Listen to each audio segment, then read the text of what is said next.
Hey, GLP-1 plus size community. Before we jump into the podcast, please take the time to leave us a 5-star review on whatever audio platform you're listening to the podcast on. Share your story and how the podcast has helped you. This will help us get referred up in the audio platform so that we can reach more people that need our help, our support, and guidance from our doctors. Help us get loud and change things.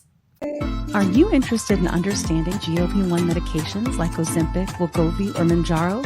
Then join us on the Plus Sides Cracking the Obesity Code, the groundbreaking podcast helping people change their lives one episode at a time. The Plus Sides podcast is a disruptor. We're breaking down barriers, smashing stereotypes, and sharing inspiring stories that'll leave you feeling informed and empowered. Join us every week to learn from doctors who are specialists around GLP-1 medications like Ozempic, wegovy, and Mounjaro. They'll provide you with science and facts to validate these incredible stories. But that's not all. We'll also bring you the voices of the GLP-1 Mounjaro TikTok community, real people who face the challenges of obesity-related diseases and disorders and discovered the incredible plus sides of GLP-1 medications. Our episodes are filled with heartwarming stories, laughter, and moments of triumph. You'll connect with our amazing community members who are reclaiming their health and experiencing their fullest lives. Are you ready to embark on a journey of discovery and empowerment? Tune in to the Plus Sides Cracking the Obesity Code, and together we'll change the narrative around obesity and end the stigma. Subscribe now on YouTube or your favorite podcast platform and join our incredible community. Let's celebrate the plus sides of life together, because every story deserves to be heard. Every life deserves to shine, and everyone deserves access to expert knowledge and medication. The Plus Sides Podcast. You're not alone. It's not your fault.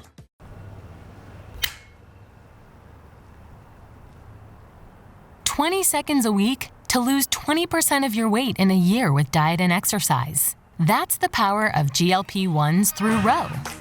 Ro helps find the medication that's right for you, based on cost, availability, and your weight loss goals.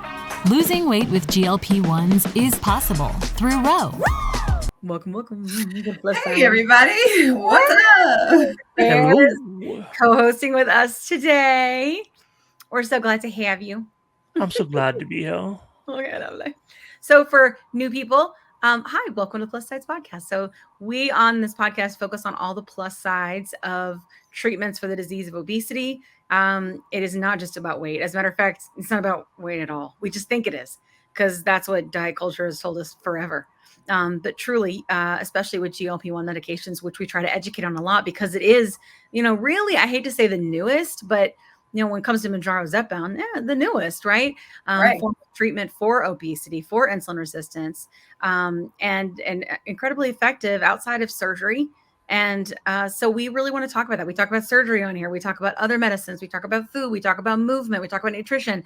So all of those, we bring on experts and talk to them about that. But we also bring on the voices of our community, because it's very important, we think, for perspective. And we also want to give a marginalized community a voice. And we don't think that happens enough. So that's what we do here. My name's Kim. And I have been on every GLP-1 there is so far for obesity or type 2 diabetes. I struggle with obesity my whole life. I had a binge eating disorder my whole life. I do not have any problems with that anymore. And which is incredible to me. I am able to make my own choices with food. And if I decide to have French fries, at least it was my choice. I wasn't driven by food noise and driven crazy by it. So for me, this has been my miracle, and it has for so many people in our community. And so that's what we try to talk about here. I am also joined by Kat. Kat, if you could tell us about who you are, why you're here, what you're doing. Hey, what am I doing? Hey. Hi, I'm Kat. I have lost 65 pounds on Mounjaro. Damn. Don't you know? Cool. She's also from the Midwest, don't you know? From the Midwest. But I've been here. I've been a Southerner plus 20 years. So it's just not in the way you talk. It still slips out, though. It still slips out. I say soda. I don't say pop. Oh, so. You do. That's right. You do say soda, but you say it like pop. You say soda. It's the Midwest way to say soda. It's Midwestern. Love it. The proper question down here is, do you want a Coke? Yeah, that's right. And oil in Georgia. That's deeper, right? That's not even Georgia. That's deeper in Georgia. Like that might be like Alabama, Mississippi. Atlanta. Right? Like if you're in Atlanta, They all call it we're Coke. gonna say, "What kind of Coke you got?" And they'll go, "We don't have Coke. We have Pepsi." And that's it. It's like, you know, Right. that's how it works. Because Pepsi's big here too, just not as big as Coke. Yeah. Well, at least live in North Carolina, and Pepsi was born there, right? So yeah, sure. Yeah. But still. All right. Outside of Pop. We're so glad to have you here. Kat's been with me since the beginning. We're good friends. We used to work together. If you don't know her, she's fabulous. You can follow her at Kat Carter on TikTok. Are you at Carter on IG too? It is Mrs. Kat Carter on IG. Mrs. Kat Carter. I know. That's what I call it. This was before plus sides. I had all kind of my my ADHD also translated into my socials as well. Yes, sure. Sure. My ADHD transfers into everything, so I get it. But also, Kat is our resident fitty. I do the butt stuff. Yeah, she does butt stuff. Not for OnlyFans. It's actual not for OnlyFans workouts. Yeah, the butt stuff workouts, right? Exactly. And she does that. She puts that on her. Sometimes we put it here on the podcast for you to watch if you want to do some exercise to not have. Don't lose your bum. Don't lose your bum. Don't I wish I had known sooner. Else I probably. I mean, I still got a booty. It's just kind of flabby. You know, you put muscle on underneath. Yeah, I need to go. I need to build that muscle back up. Bougie. I'm working on it. Bear, who are you? Why are you here? What you doing? I'm Bear. I'm the husband. Also the my arm person that your arm candy. I'm also the guy that came up with the DC trip and the shirts. He's our engineer. The engineer. He will never let us forget it. Yep, I am the podcast extraordinaire in the background, so I'm the one that you guys have to thank for all the brilliance. So true. And all the times that anytime I go off on a tangent, that for sure now is usually cut. So, I mean, unless it's good stuff, and then you keep it. Mm-hmm. Yeah. Yep. I did not have obesity until I was older in my 30s, but it definitely kicked in. It's something that I think runs in my family, and I have also been on all of the GLP1s that are in existence with my wife. I started officially about 6 months after she did. Because the first one really messed with my stomach, but it's definitely been a miracle drug. It really it helps me with my desire to eat. It helps me with remembering, to keep my water in, and to eat high value food as opposed to just what I want to eat. And it's kind of become what I want to eat now. So I definitely enjoy it, and it's helped with impulsivity. As an autistic person, I tend to go off in just weird directions, and this helps with it. It does help, though. I think it does help. Mm-hmm. It does help. Yeah. I'm going to piggyback on what you said, Bear. Just because, I still struggle with binge eating disorder. I still have breakthrough food noise and all that stuff. So, while the medication does really help suppress it, I also combine my therapy with therapy and medication, and that also is. For me, it's 365. It's a whole 360 degrees, not the full year. Yeah. But I love it. I mean, I think that's true. We talk a lot about therapy on the podcast as well, and we've had Dr. Rachel on, and we are going to have more people on from a perspective of. I mean, truthfully though, I say this all the time. This is just as much a mental journey as it is a physical one. And it's so important. So I want to provide more resources on the podcast for people who cannot access therapy, right? And I think a lot of us that are lucky enough to have a community that helps. That said, I think that I have definitely processed a lot of my trauma on TikTok, which I think would have been better processed with a therapist.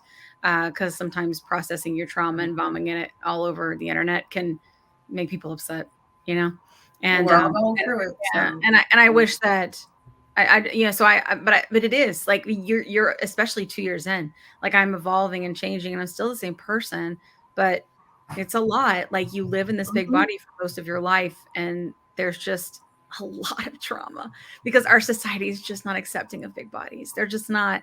And especially when I've been like this for as long as I can remember, so trying to, I think learn from that and grow from that has been a really big part of my journey. And so I think what you mentioned about therapy, Kat, is just really important. So thank you for sharing that. Today, our show is UK based ish because our community guest, and I'll tell her where she's at specifically because I'm not sure. And ask her, but I'll invite her on. And then we also have a pharmacist from there as well. So I think it's good for us to understand what's going on in other parts of the world with these medications and what it's like for others. So that's what we're going to do today. And we're so glad that you are joining us. So with that, I'm going to invite in our first guest, which is Charlie. Hey, Charlie. Hi. You're gorgeous. Thank you. Welcome. What time is it for you right now? It is 3:20 in the afternoon. Okay. Oh, that's not too bad. I figured it was in the early afternoon. I've done worse time zones. I did another one where I had to stay up till 1 a.m. Oh yeah, that's a lot. Yeah, so I used to work for a company that was based out of Sydney, and so and they also had an office in London, and so it was either like I got my London people in the morning, and then but anybody that was Sydney, I was on 8 p.m. meetings here in East Coast. So that was a brutal job,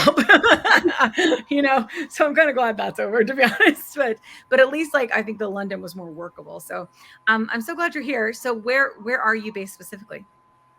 So I'm right down the south of England. So I'm in East Sussex. So by the seaside. The bottom, if you look at England and you go down to the sea at the bottom in the middle, I'm about there. Nice. Yes. So what we usually do, what did you say? I interrupted you, sorry. Not that I ever actually go to the seaside. Oh, you never do? Never? Very rarely.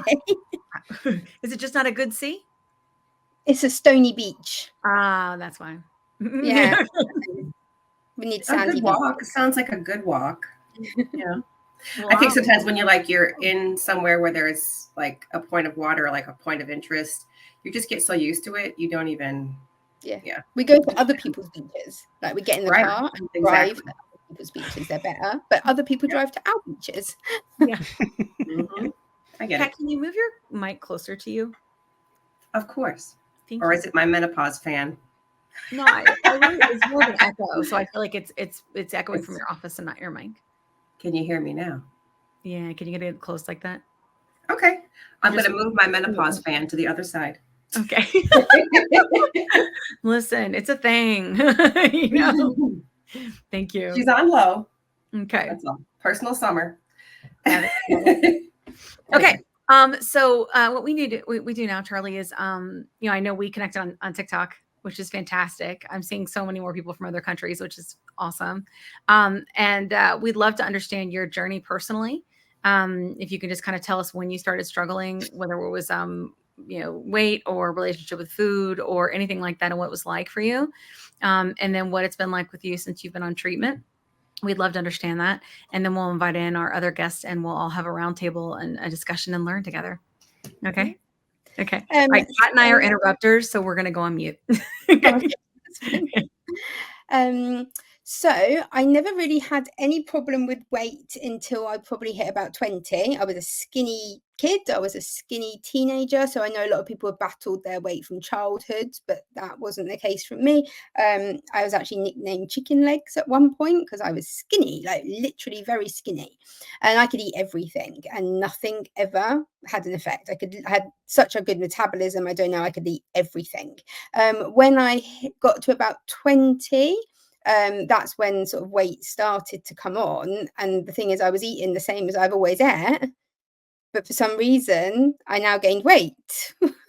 I remember the first time I went into a shop and I bought a size 10 clothes, which is not even that big, but I remember crying because it was the first time I had to buy a bigger size clothes, and then it just got bigger and bigger and bigger after that.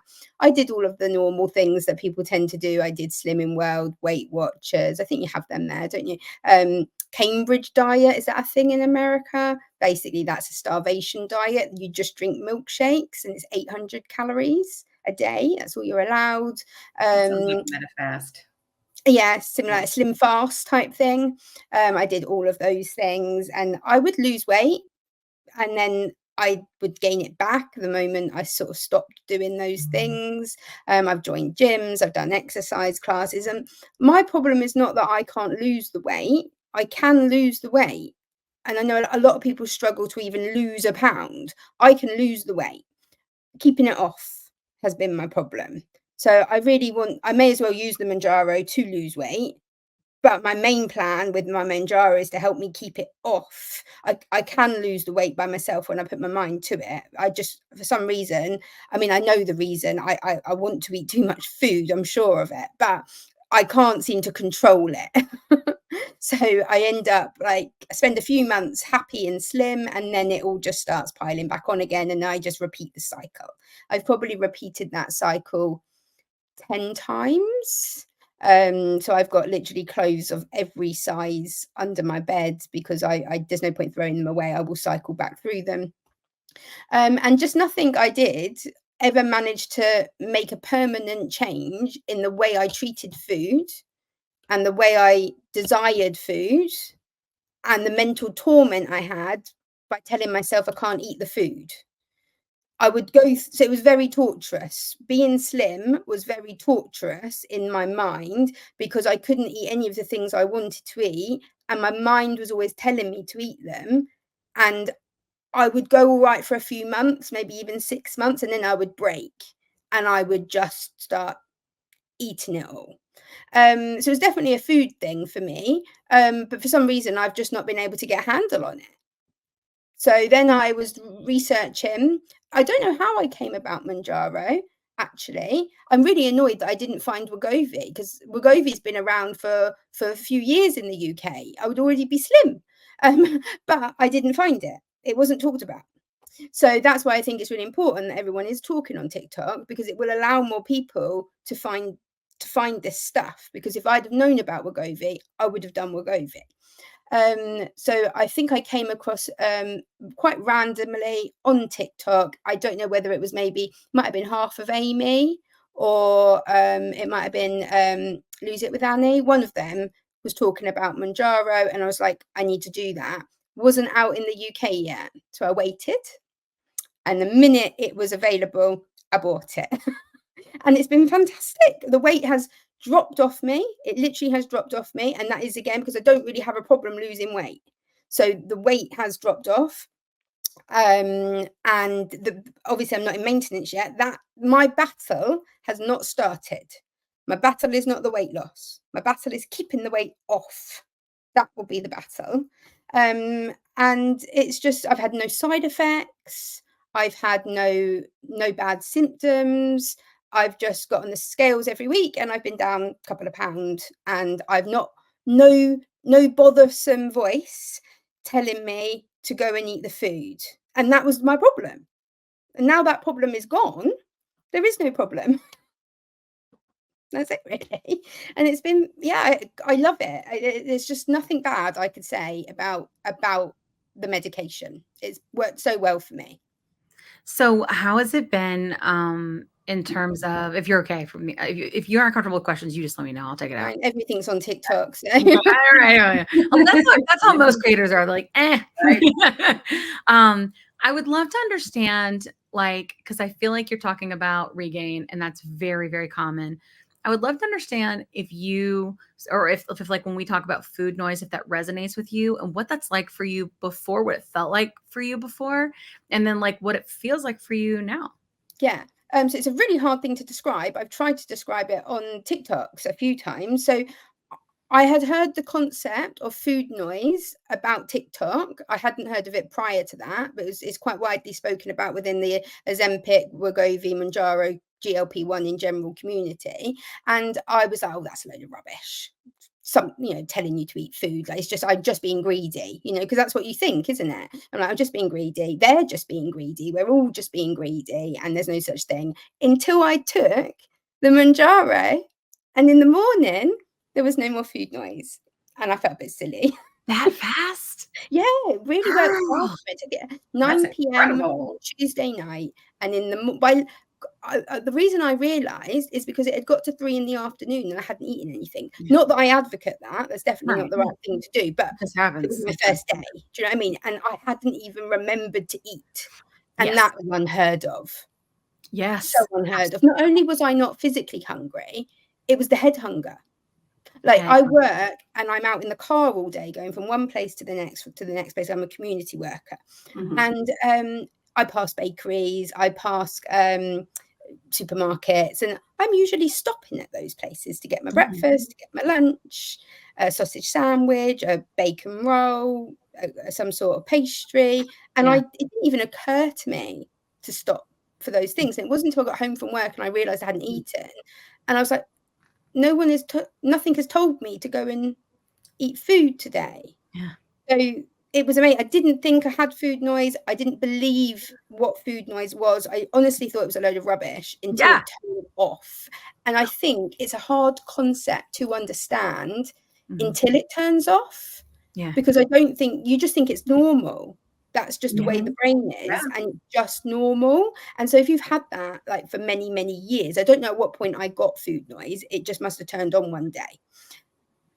And until you turn it off, I think no one, until they turn it off, no one can fully understand what it is. Truly. And that's why a lot of people I feel like such a drug pusher because I'll be like, you don't know till you take it. Yeah. Like, you don't. You don't really have it until you turn it off. Because you just think that's normal. You just think you're hungry. I'm just very hungry all the time. Like that's how you think. Or like, why am I always so hungry? I'm greedy. I'm gluttonous. Like, you know what I mean? Like you do tell yourself I'm lazy. I have no willpower. Like that's what we tell ourselves because that is what society tells us. At least here in the States. Do you feel like it's similar there? People tell us that all the time, that you just need to eat less, move more. And the thing is as well, I did try and eat less and I did move more. It was what I say, it's not that, and it's a constant battle because I don't disagree that if I ate less and moved more, I would have lost weight. That, for me, that is true. The problem is the eating less bit was very difficult when you have got that voice. It's not really a voice, but it's like a feeling,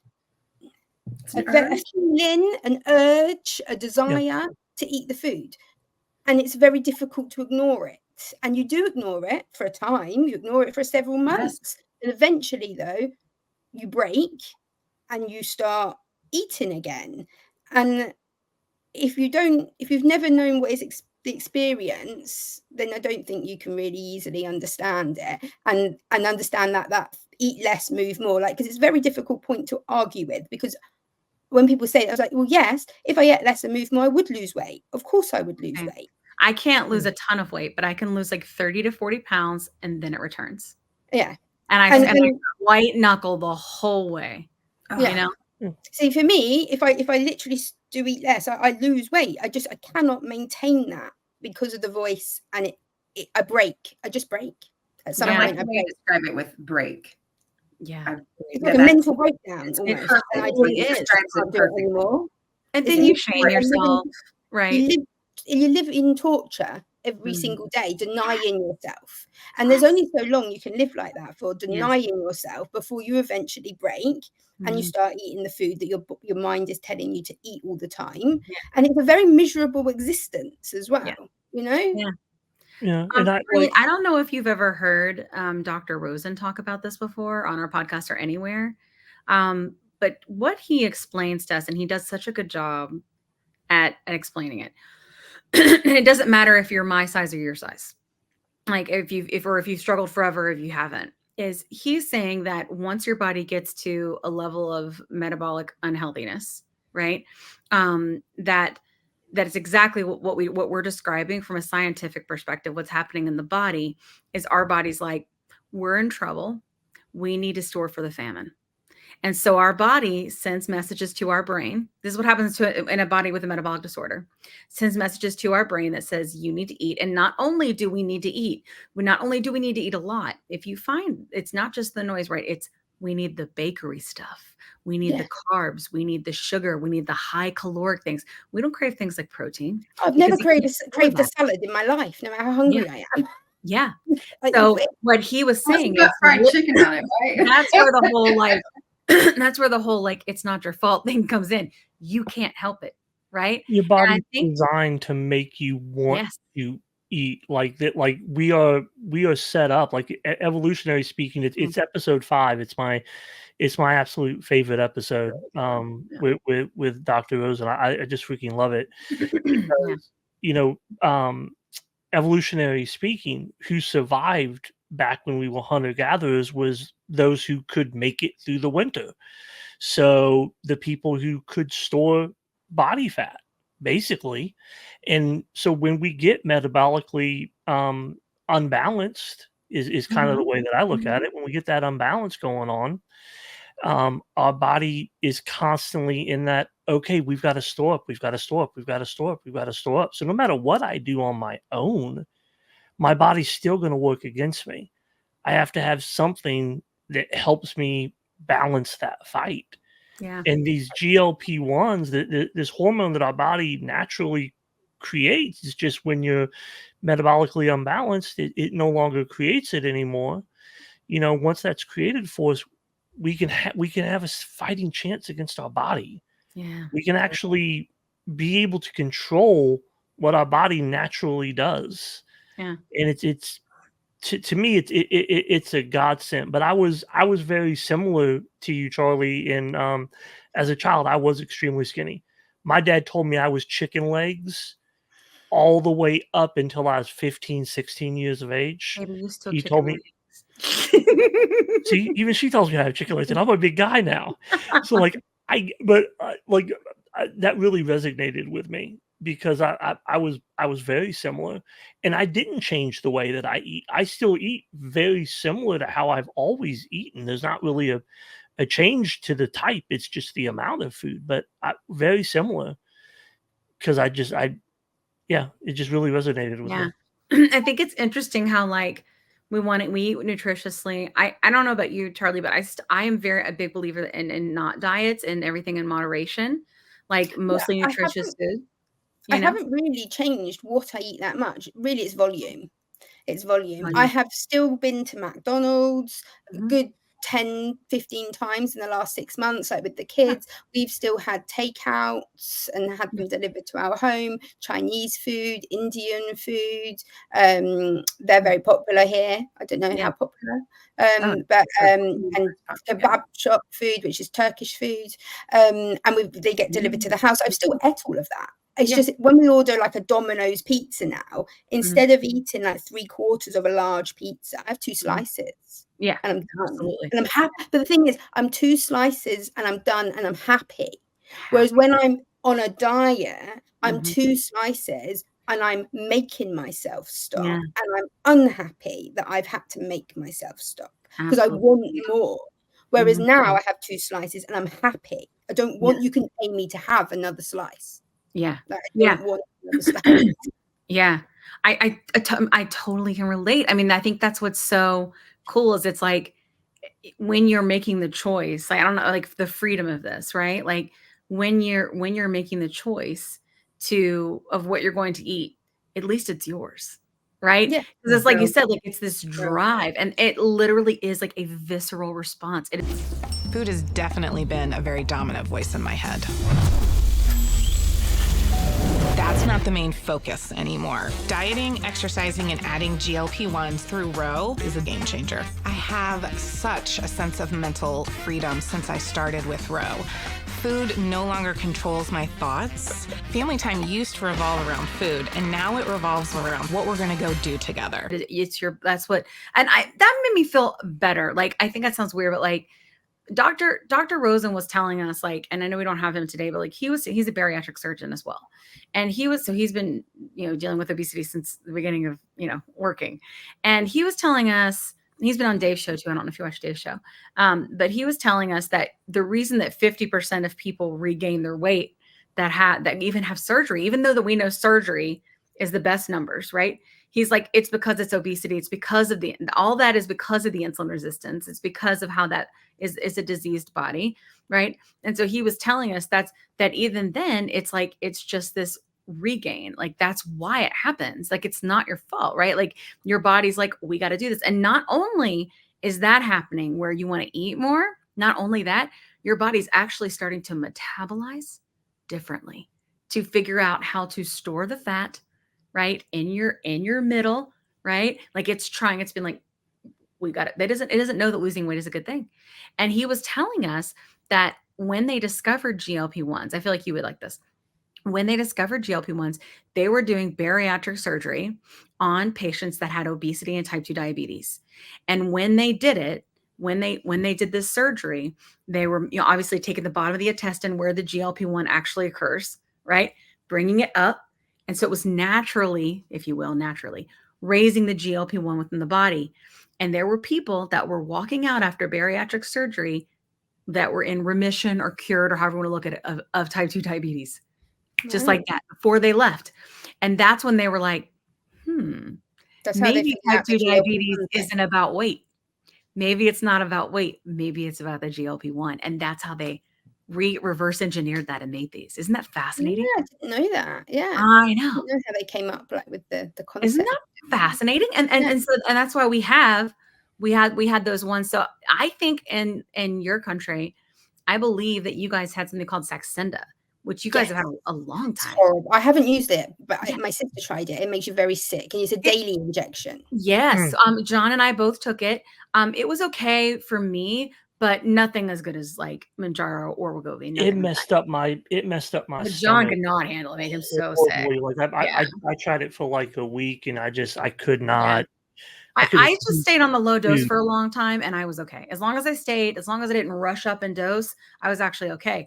But it wasn't nowhere near as good as the weekly ones. It really wasn't. They continued to get better. But because of the stigma, again, against the weight loss injection. So, for instance, I didn't know my sister took Saxenda and tried it until I started the Mounjaro and started my TikTok. And then she came out with it. So she hadn't told me. So, again, the secrecy is that, because the thing is, again, if she'd have told me that there was a weight loss injection, I would have taken it as well. I didn't take it because no one told me, because no one talks about them. It says you should be ashamed. Just out of curiosity, is your sister's situation kind of similar to yours as well, where she can lose the weight, but then she cycles through? No, my sister's been on. So my sister started Mounjaro a month after me, so she's been on it now about probably 4.5, coming up to the 5-month mark, and she's only lost a stone. Which is a stone to us. 10 pounds. 10 pounds to us. 1 stone is 10 pounds. 14. Okay. 14. Yeah. And that's, whereas myself, in 5 months I lost 3 stone. Oh, wow. So she's definitely struggling to lose it more than me, and she's never lost weight as easily as me. When I put my mind to it and I sit there and I do it, I can get it off. My sister is very different. She can't get it off. Does she struggle with anything like PCOS? Not that we know of, and my sister doesn't have children, so it's usually something that's found out once someone tries to have children. She's not having children. So, because she's 28, 29, but then she also drinks alcohol, not in excess, but she does drink alcohol, like a glass of wine with dinner, or maybe a bottle at the weekend. I don't drink, so I've been putting down the fact that she's not having as much success as me because she's drinking her calories. I don't know for sure. Well, I mean, Kat is a big wine drinker, and she's like, I don't give a shit. I'm having my wine. Damn it. I mean, it's suppresses your appetite. Yeah. You what? Not obsessed, yeah. It suppresses your appetite, but I don't know. I can still drink liquid. I've never had trouble drinking liquid. So I don't know whether she's managing to go over calories still because she's drinking them. Is she on? Well, you said a few months now. What dose is she on? So she's only on 5 milligrams. She won't move up because it makes her nauseous.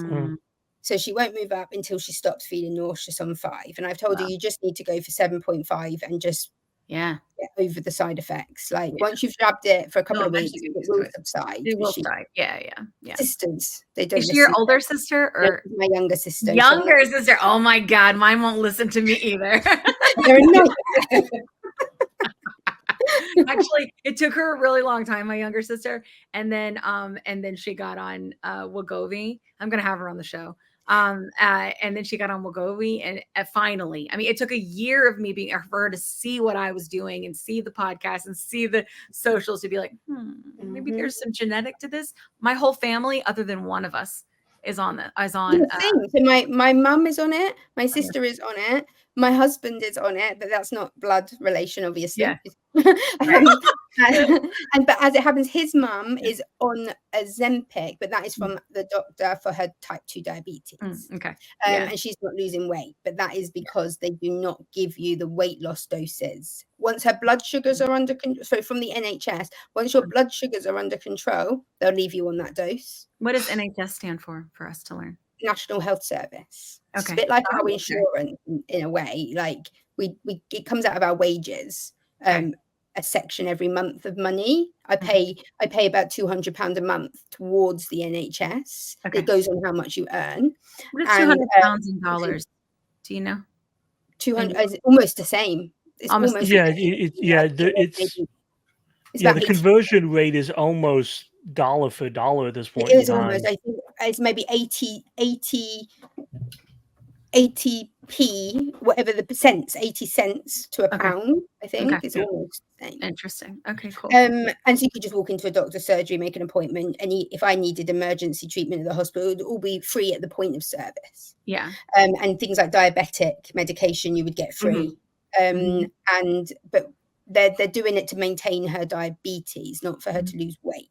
So she's on 1 milligram of Ozempic, and then they won't move her up. Because her A1C as far as they're concerned, her diabetes is under control, and she's not going to lose weight until she gets moved up higher. Probably not. Yeah. Really, one milligram affects her her A1C. Interesting. It affects my dad has diabetes and he's on Ozempic. Same thing. But he's on 1 milligram. But in the States, they would move him to 1 or to 2 milligrams. So they did. And his blood sugars are very good for him. He's horrible diabetes. But he won't lose any weight. But we think he can't lose weight because he's on chemotherapy. So there was a lot of contention with my mother-in-law when I first started Mounjaro, because there was that whole, we were taking my medication. Oh yeah. That was last year. Yeah. So you guys have zepbound there? Mounjaro is the only thing we have. The only thing. So like the same thing with Ozempic. But you guys have Wegovy there. We have Wegovy and we have Ozempic. So Ozempic for diabetes, Wegovy for weight loss, and then just Mounjaro. I imagine zepbound would come at some point, because it started off just Ozempic, and then we got Wegovy. So I imagine that we'll probably have zepbound soon. I mean, it's the same thing, isn't it? Yeah, So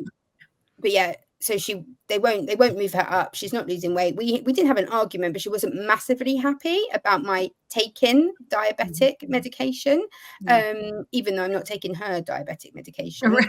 On Ozempic. It's different. Yeah, totally different. Yeah. But genetically speaking, I mean, you would likely be heading towards that. Like, I mean, like if you... Exactly. And now the contention is a little bit the fact that I'm losing weight and she's not. Yeah. Because I'm on weight loss doses. Yeah. Oh, mom. Can't win for losing with parents sometimes. Yeah. Yeah. So I wanted to ask you actually, and you kind of touched on it a little bit, and I'm just kind of curious your thoughts on it. We had the CEO of Novo Nordisk, Lars Jørgensen, was actually in our capital back in early September, so a couple of weeks ago, for a hearing about the cost of these medications in the United States. And he made a comment that a lot of the new medications and I guess new medical procedures, what kind of like just new medicine stuff that comes to the United States doesn't always make it over there in the UK or in Europe in general. Based off of your experience, would you say like that's true? Do you think like there's any like medications or things that like you hear that we have in the US that like you don't find in the UK, with of course the exception, I get it, of like zepbound that's brand new, but like is there anything else, or do you have a take on that? Think of, not that I've needed, so therefore I suppose I wouldn't know I can't get it until I went to try and get it. We get things later. So, for instance, you guys all had Mounjaro before us. You had all, you had the Ozempic and the wegovy all before us, and then it filters down to us. But not that I'm aware of. I think that because of the way your insurance process works, like you have, if you're adequately insured with a good insurer, you have better access to things actually than our NHS, because our NHS are reluctant to spend money unless they absolutely have to. So I recently went to go and ask for blood tests because I wanted to see how all my HN1C or whatever it's called levels and my iron levels and all of that were doing. And she refused to give me a blood test. Oh, wow. Unless I'm presenting with a problem, she wouldn't test me. So like preventative stuff is a little bit harder to do then. Yeah, they don't really that care. Wait, they want you to already be sick. and then they'll patch you up. And then, I mean, I wouldn't say that's much different here, honestly. No, it's really not. We did not have a lot of preventative stuff. Like, I would say, I feel like the first time I was aware of things that were preventative were people that were able to take medication to reduce the risk of getting HIV. And even that is really difficult to get covered by insurance. But I remember that just being the last few years, me hearing about that. And I hear that's really, really hard and really, really expensive to get. Yeah, like it's not, it is definitely like those kinds of things for preventative care are definitely for the rich, right? Yeah, or the heavily insured. Yeah. The NHS is very much set up for like emergencies and when you're already sick. So for instance, my mum was recently ill. She went to A&E, which is emergency unit. Accident emergency, you just drive to the hospital, or you can get an ambulance to pick you up. All of that is free. And if it's an emergency, ambulance will come within like maybe 10-15 minutes. But if it's like not seen as you're like dying, then it can take 5-6 hours, depending. Oh, wow. So she just drove, her husband drove her to the hospital. It was about, she was in the waiting room. You got seen by an initial nurse. And then she was waiting for about 15 hours in a chair in the waiting room until she then got seen, and then she got transferred to a different hospital at 3 a.m, and then finally given a bed. So like, there's like, it's not that different here. It's not that different. No, I mean, honestly, really even here, even for the insured, they triage you with the nurse, and if you're not dying, you will wait. Yeah, and you'll wait.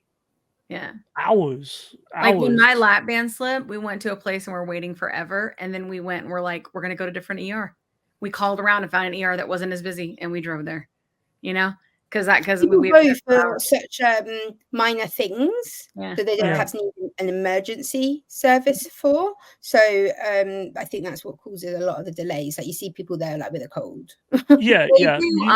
Do they do bariatric surgeries there covered by NHS stuff? You'd have to be morbidly obese, but yes.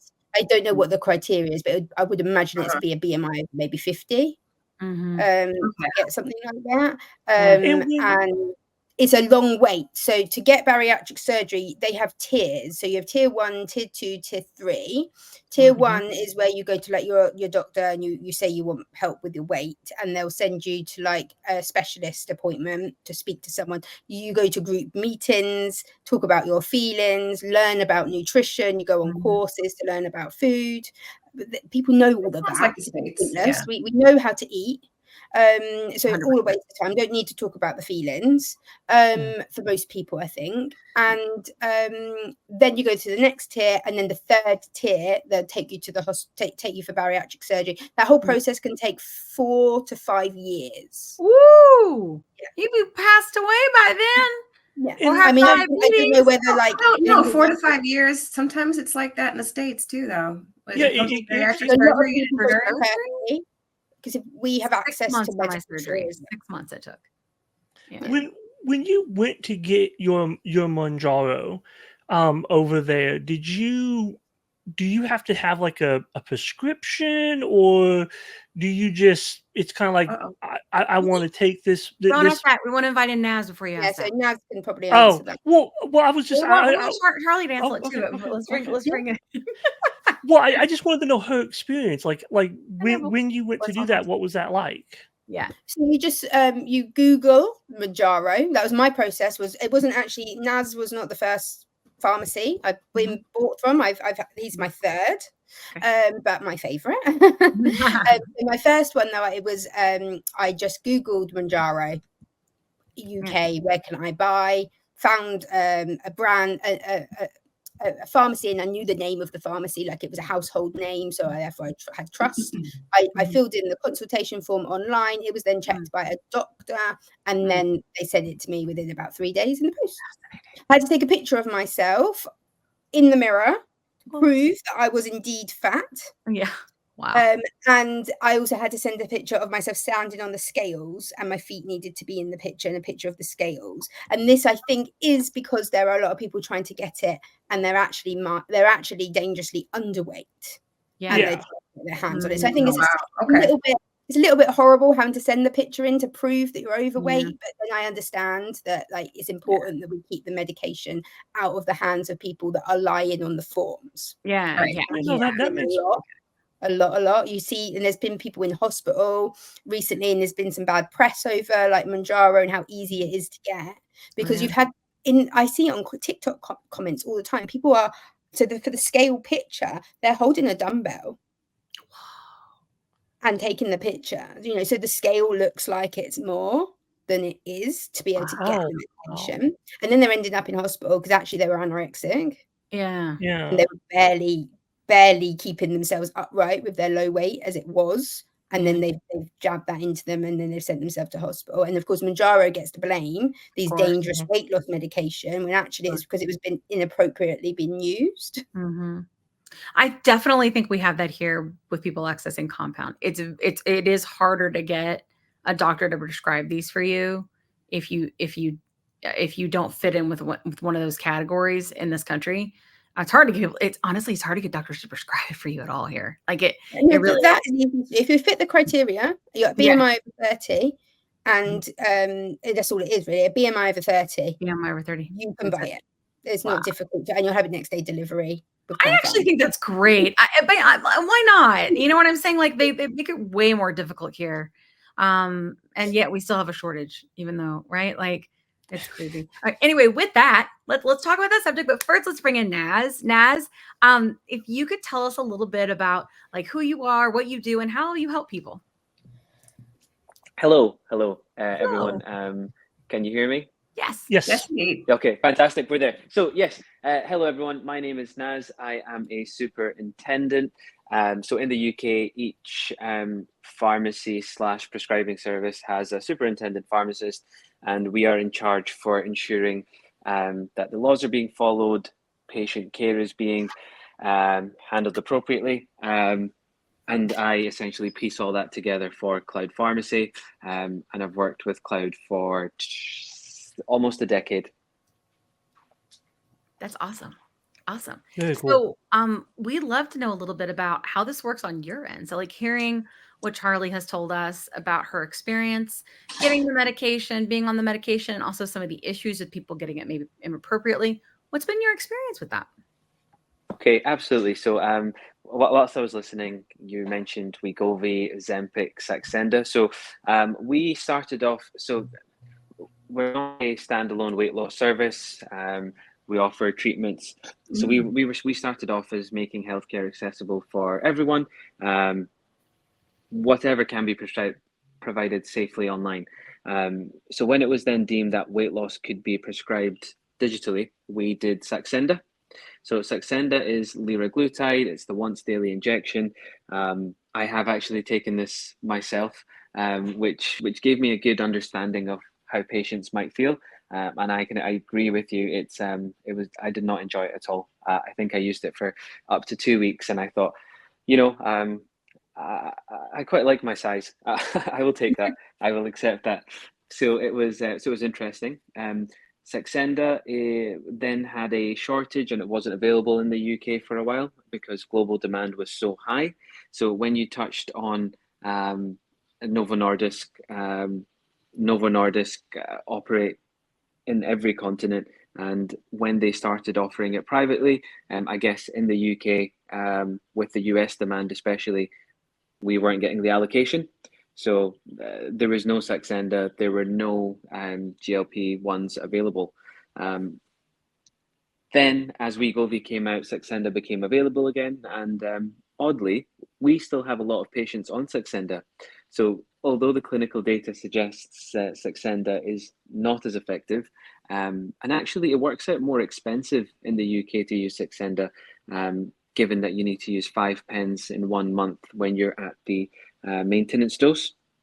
So I always try and recommend people to use Mounjaro or wegovy. But whether there's any science behind it or not, some patients just prefer the daily injection. They feel like it works quicker for them. But yes, there's Saxenda. We then started doing wegovy. Wegovy was introduced in the UK, but it was introduced, it kept getting delayed again. So everything trickles down from the US. So because you all had such a demand for the drug, we kept getting delayed and delayed and delayed. And then we had a quota. So each pharmacy was only able to take on, a set amount of patients per month. We then, we almost had to have a waiting list for who can we start, who can we not start. And we almost did it like a lottery system just to make it fair, because the demand was so high. And then when Mounjaro came along, which is our favorite GLP-1 at the moment, all these patients sending us nice messages saying, hey, I'm not sure if it's working because I'm losing weight, but Saxenda and wegovy made me feel horrible. This makes me feel nothing at all. And this is what I found really interesting. We've never had so many people comment about the lack of side effects on this treatment. And in regards to the actual side effects, food noise. I need my ADHD meds less. Now, again, there's nothing scientific in that just yet. However, the amount of patients that have said it, there has to be something there. So I will. I'm sure as time goes on, we will know. But yes, the food noise, Charlie, I know you tried to describe it. It's so hard to describe.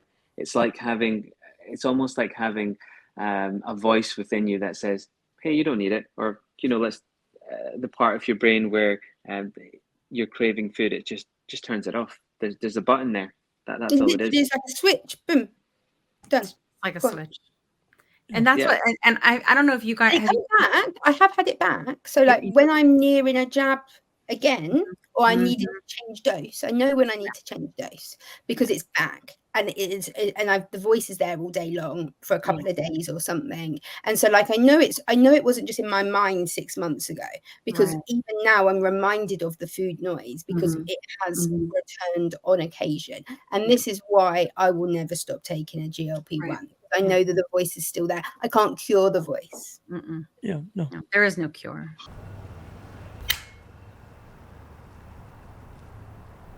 "20 seconds a week to lose 20% of your weight in a year with diet and exercise. That's the power of GLP-1s through Ro. Ro helps find the medication that's right for you, based on cost, availability, and your weight loss goals. Losing weight with GLP-1s is possible through Ro. Hey Plus Siders, we're so glad that you were able to tune in for part 1 of the episode. Part 2 will be posted next week. We look forward to seeing you then. Have a great week, and remember, you're not alone. It's not your fault.